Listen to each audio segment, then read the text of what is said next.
Hello everyone, welcome back into this channel, and in this video I would like to show you the way how to change default browser in iPhone. So the first thing you have to do now, you need to go into the settings of your phone and you just need to click it to open the settings part.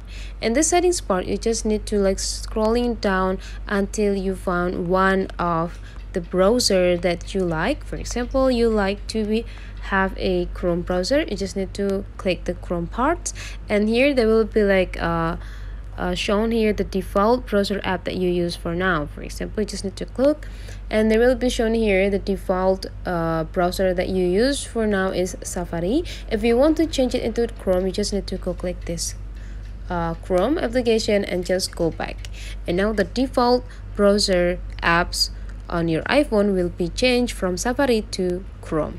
So that's the way how to change the default browser in iPhone. Hopefully this tutorial is really useful for you. Don't forget to leave some comment, like and subscribe to discover more about tips and tricks over the application that you have on your phone.